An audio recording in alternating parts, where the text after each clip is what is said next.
Hey everyone, Chris here. Thanks for checking out the podcast.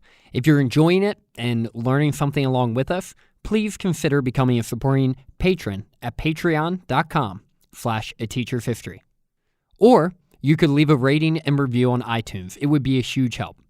If you'd like to raise your hand and participate along with us, you can find us on Facebook, Twitter, @ateacherfist, or shoot me an email, chris@ateacherhistory.com. All right, let's get on to the next episode.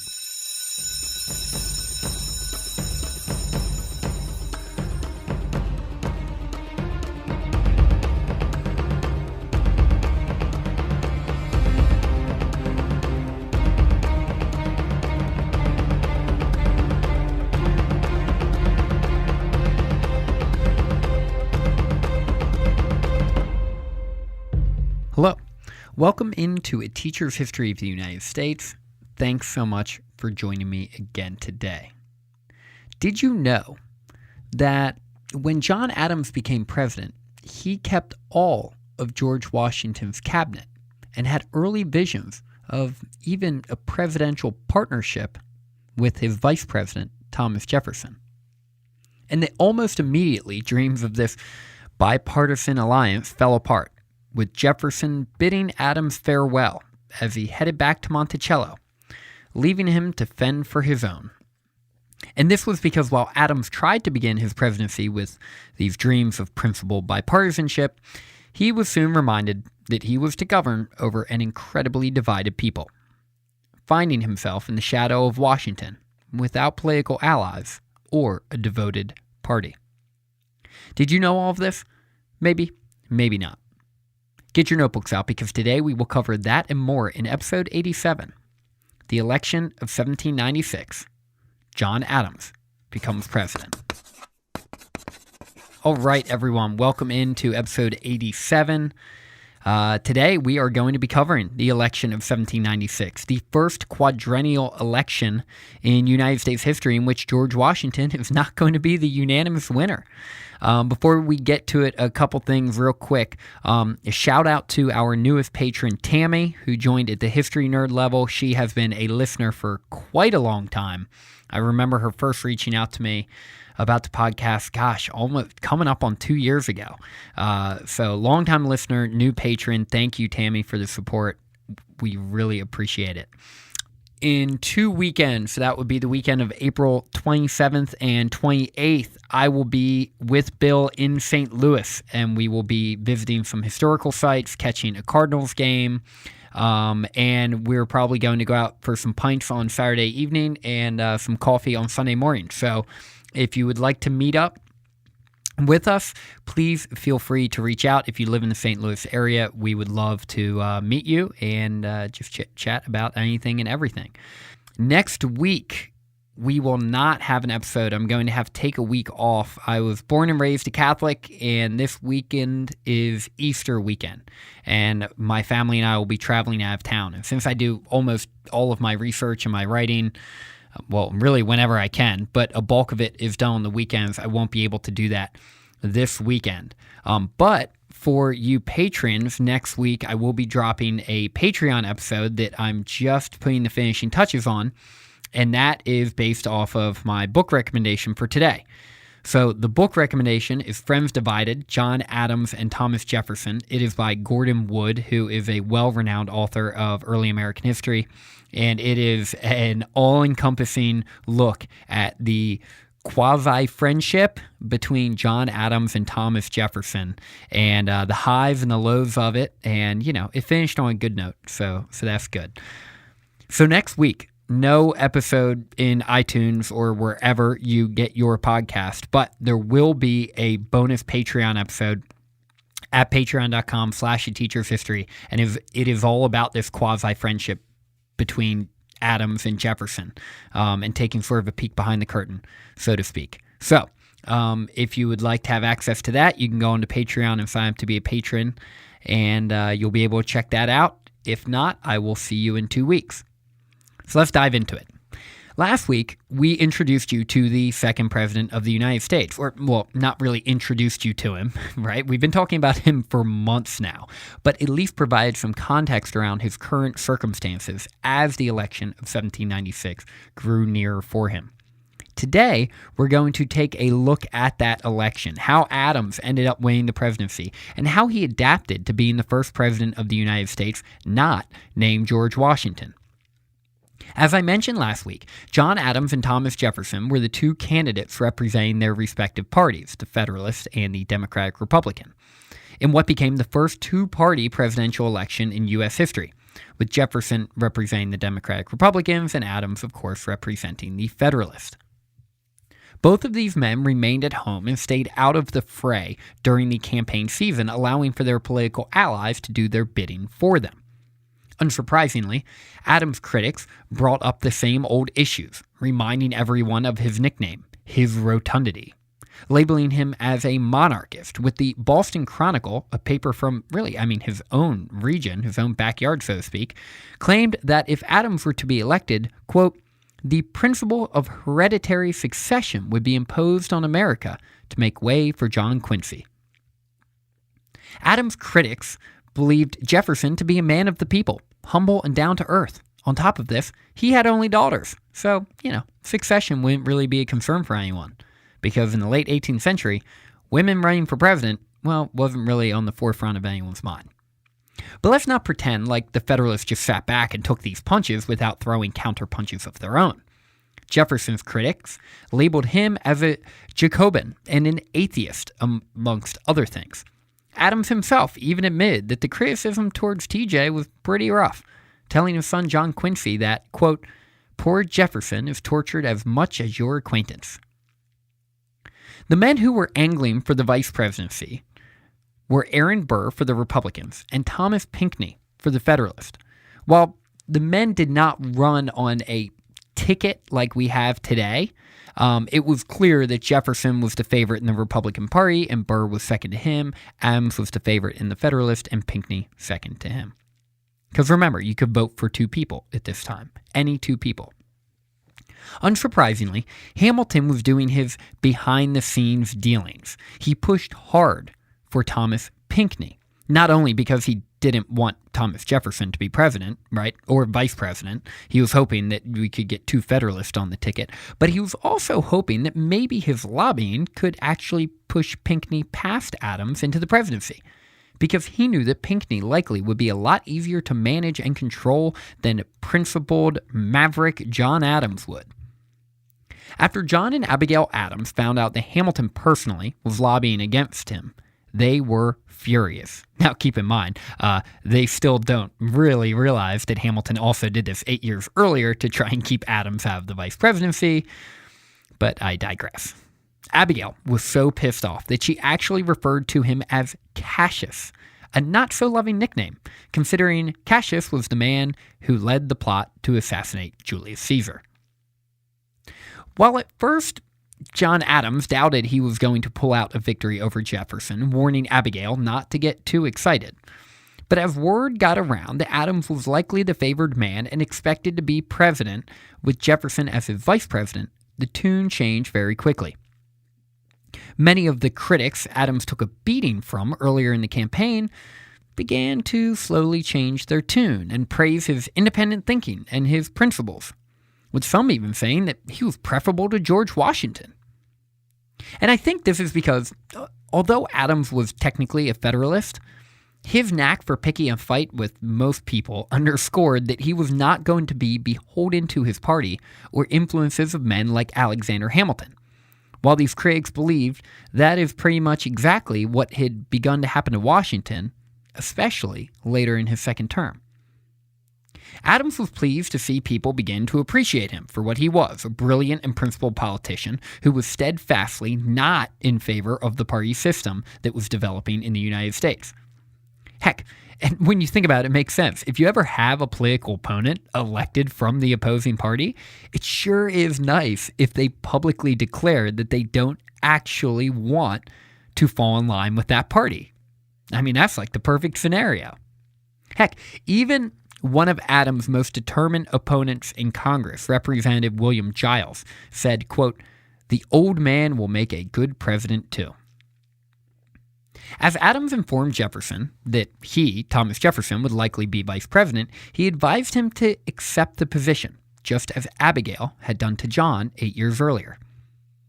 In a response that literally no one believed, Thomas Jefferson actually explained to Adams that he was totally cool with being vice president because, heck, he never wanted to be president in the first place. Yep, that's right. Thomas Jefferson claimed that he never even wanted it. Yeah, sure you didn't. But in a moment of respectful deference, he did explain that Adams was his senior and he wouldn't have it any other way. He also took solace in the fact that Hamilton's guy, Pinckney, didn't win either of the top 2 seats. Jefferson, in this letter, then stated that he would support Adams in his quest to do what he believed best for America, and that he genuinely wished him luck and appreciated everything they had experienced up to this point. This letter was incredibly kind, deferential, truly one of the nicest things anyone had ever formally addressed to John Adams in his entire life. Unfortunately, for John Adams, he never read the letter, because it was never sent to him. Thomas Jefferson instead sent it to James Madison. Jefferson wanted Madison to read over it and make sure it was okay with him before he sent it off to Massachusetts. Madison did not think it was okay. He was dumbfounded. And he understood that Jefferson and Adams went way back and that there really was a genuine personal respect there. But he could not get over how big of a mistake politically this letter could be. What if this letter is sent?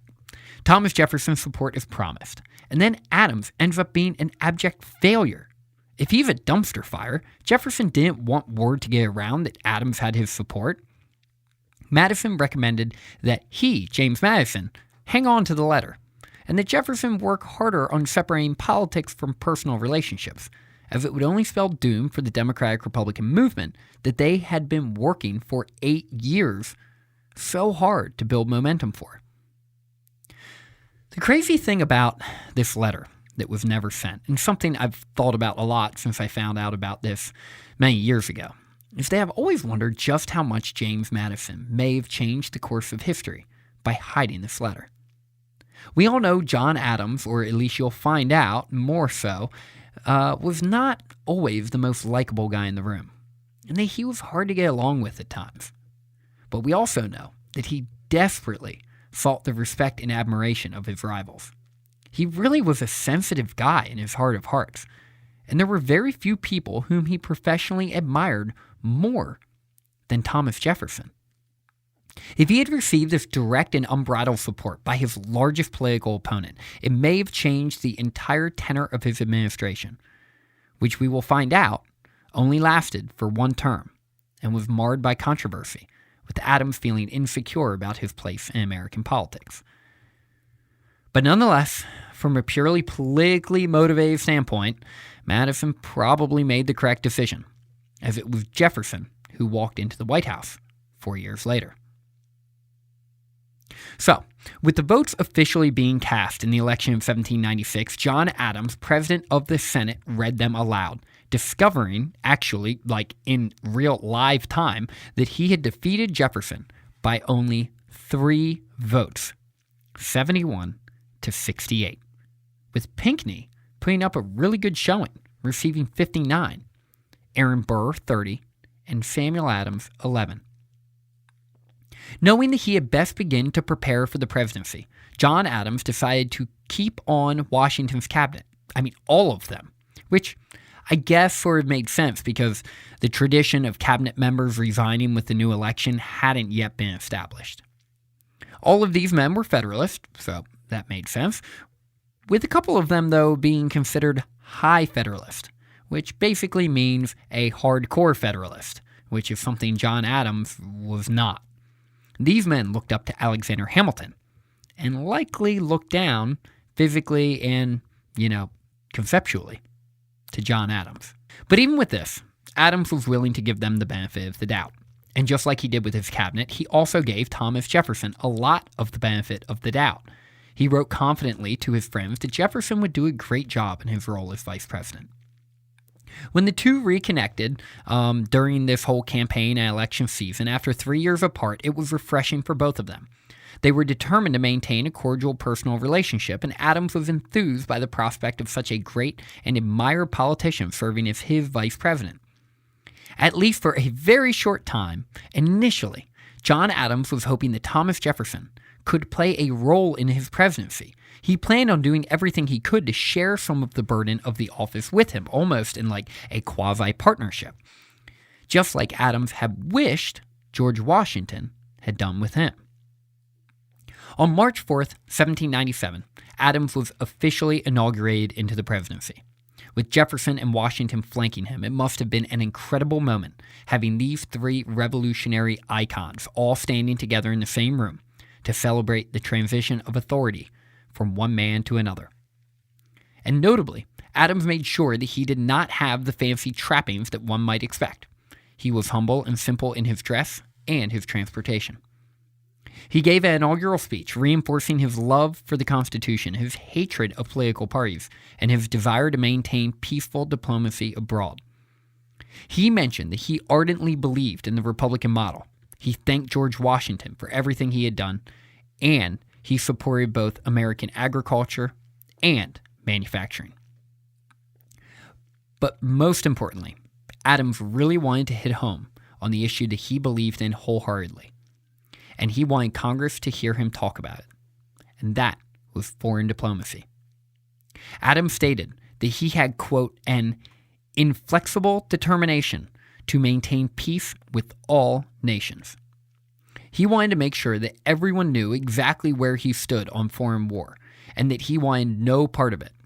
And we will come to find out that Mr. Adams, who was always viewed as a principled man, proved to be just that, suppressing all the desires of members of both parties, and doing everything he could to avoid war.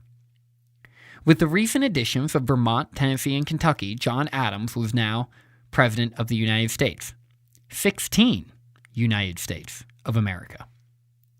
He had never served in the military, never campaigned for the position, and had never served in any administrative role ever. And now he was president. As John Adams entered office, he received numerous well wishes from friends and acquaintances, with them confident that he would be the steadying hand in the presidency, exactly what the nation needed at this time of political division. Knowing that one of the biggest challenges of his administration was avoiding war with France, Adams was determined to do everything he could to find a peaceful resolution to the rising tension. He lamented to Thomas Jefferson that he wasn't able to send him over to Paris, but in the end, sending the VP out of the country would put the U.S. in a precarious situation if something were to happen to Adams. At that time, Charles Coatsworth Pinckney was the American representative, and no one else. And no one had actually heard word from Pinckney on his progress, and not too many people thought good news was coming anytime soon. See, the Jay Treaty, which we discussed in detail in episode 84, was hated by the Democratic Republicans, as you know. And in France, unsurprisingly, it was greeted with similar disdain. The French viewed this treaty as so, obviously favoring the British, that it was almost like a quasi-alliance with Britain. With Pinckney being a staunch Federalist, Adams decided he would try to be bipartisan and send 2 more men to France to even things out a bit, hoping this would lead to some type of peaceful resolution. And this idea Adams had was really the beginning of the end for his partnership with Jefferson. Because one of these 2 men he desired to send over to Paris was none other than James Madison. Adams asked Jefferson to pass word on to Madison, knowing that those 2 always had each other's ear. And he did this, even though both men knew Madison likely wouldn't accept. With Adams' cabinet furiously objecting to this plan, sending Madison, are you kidding me? The head of the Democratic Republican Party, you're going to send him over to France? They couldn't believe it. But actually, Madison refused to go. And with Adams' cabinet objecting and Madison refusing to go, it was becoming clear to both Jefferson and Adams that as much as maybe deep down they hoped to avoid party politics, it was already rearing its ugly head. And the presidency hasn't even started yet. Following a farewell dinner for George Washington, Adams and Jefferson went for a walk on Market Street, with Jefferson informing him that he had spoken to Madison, and Madison turned down the appointment. Adams then countered by telling Jefferson that, actually in the end it was best because he had a change of heart too, considering all of the objections he had received from his cabinet. It was in this moment, on a cool spring night, that Jefferson realized Adams was in fact going to be herded into the Federalist fold, whether he liked it or not. Simultaneously, Adams likely realized that as much as Jefferson and his allies said all the right things, when it came to truly stepping up and acting in a bipartisan way, they weren't willing to do it. According to Jefferson, writing about this moment later in life, it was that conversation on Market Street where he and John Adams arrived so swiftly at a political breaking point. For the rest of Adams' term, he never once reached out to his Vice President Thomas Jefferson for any advice about anything. Adams' original desire to include Jefferson in his administration ended before it started. And look, I get it. Adams' willingness to help Washington was declined time and time again, no doubt affecting Adams both personally and professionally. And Adams didn't want to act in the same way toward Jefferson that he believed Washington had towards him. But there's a big difference. Adams and Washington were of the same party. Adams, in his mind, really did deserve to be included, and I can understand why. Whereas this situation was way different. In fact, it was none other than Jefferson and Madison who had actively worked privately and publicly to undermine Washington's agenda. It was probably in this moment that Adams was once again reminded of their underhanded work, and remembered that while he so desperately wanted to trust these great Americans, he just couldn't. So 24 hours into his presidency, this alliance had already fallen apart. When Jefferson left Philadelphia, not to return, Adams was upset with circumstances, but fully understood the reality of the situation. He was a man on an island, left to govern a divided nation. Just 1 week into his presidency, Adams was hit with some of the worst news imaginable. The French had refused to accept Pinckney, and that they had been executing an undeclared war on American shipping everywhere, but especially in the Caribbean. Adams knew that he was staring at the prospect of war with France, literally the last thing he wanted to deal with. A week and a half later, on March 25th, he called Congress to reconvene. It was at this point that everyone could sense a possible war on the horizon, with the Federalists describing an unforgivable insult and the Republicans reminding Adams of his inaugural promise. It seemed both parties were digging their heels in. But there was legitimate reason for the Republicans to be concerned, because once again, behind the scenes, Alexander Hamilton was actively working to drum up support for war with France. Adams didn't say much publicly, but he desperately wanted to do everything he could to remain neutral in this conflict, just as Washington had years earlier. This must have been such a tough spot for John Adams, because he was viewed as a principled independent. He was the sort of a man, right, like I mentioned, without a party. And with the passions of his cabinet clearly being heavy Federalist, he felt he couldn't trust them either. In the end, what he really needed was the guidance and partnership of his wife Abigail, writing to her that, quote, "The times are critical and dangerous, and I must have you here to assist me. I must now repeat this with zeal and earnestness. I can do nothing without you." On May 16th, 1797, John Adams walked to Congress to announce a policy promise that he was determined to fulfill.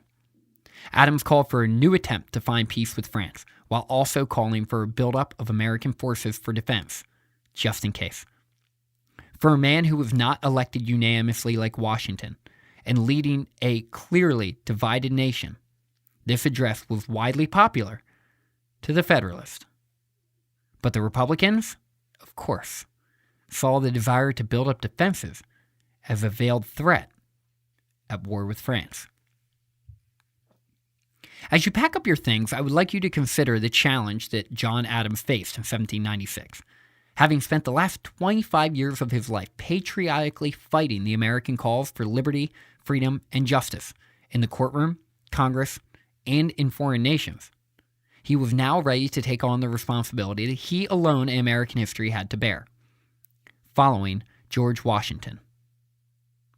Having first read the Constitution while he was serving in Europe, Adams was now the man responsible for upholding and executing it. John Adams was not perfect. Far from it. In fact, when I taught U.S. history, I always found it interesting just how quickly he was overlooked. George Washington and Thomas Jefferson always got their due. Heck, like entire chapters were written about them.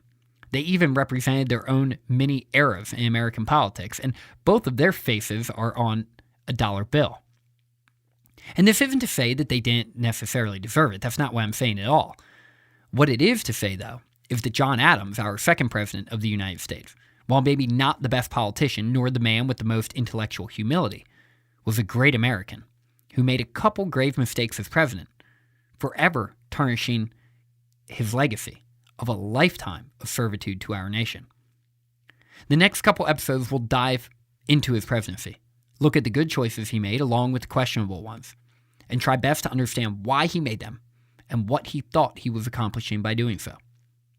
As we will see, with the clear and undeniable tension between the United States and France, John Adams' attempts at peace don't work out quite the way he had hoped they would, and he is thrown directly into the politically divisive electorate. As we move into the outro for this episode, I'm going to play a shortened version of Adams' inaugural speech from the HBO miniseries John Adams. It's a great listen, and it gets me pretty pumped each time. Remember, next week we're taking the week off, but in lieu of that, I will be posting a brand new episode about Jefferson and Adams' quasi-friendship up on the Patreon page, patreon.com/ateachershistory. See you in 2 weeks. And by the way, thanks for listening. And hopefully now you can take pride in knowing just a little bit more about the history of the United States. Class dismissed. I, John Adams, solemnly swear that I will faithfully execute the office of President of the United States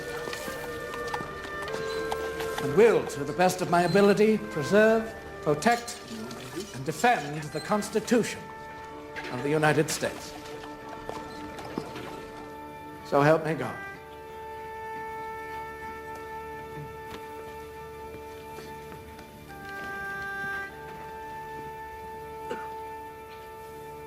Mr. President, Mr. Vice President,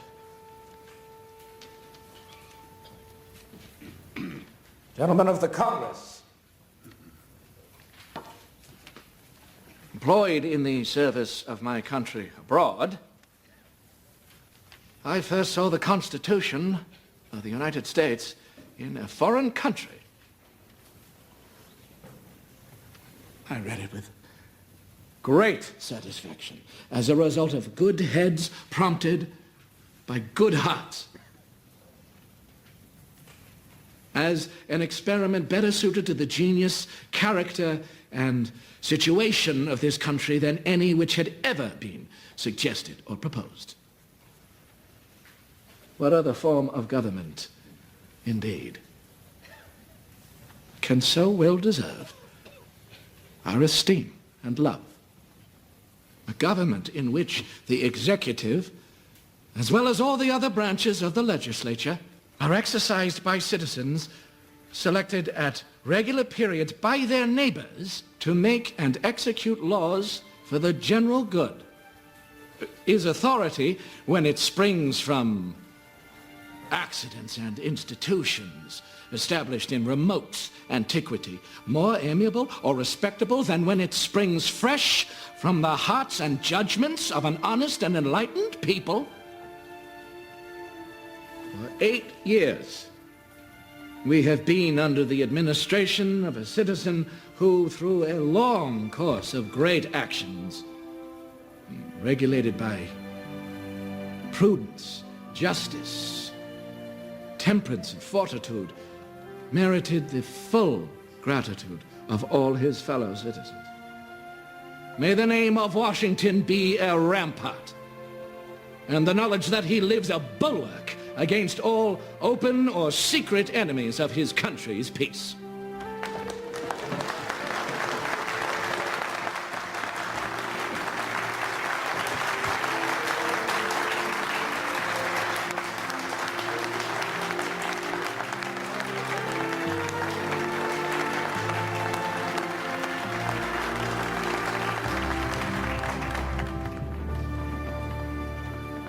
With this great example before me, and with the faith and honor of the American people, upon which I have so often hazarded my all, and never been deceived, I make you the following solemn promises: to do justice at all times and to all nations, to maintain peace, brotherhood, and benevolence with all the world, and to lay myself under the most solemn obligations to uphold the Constitution of the United States to the utmost of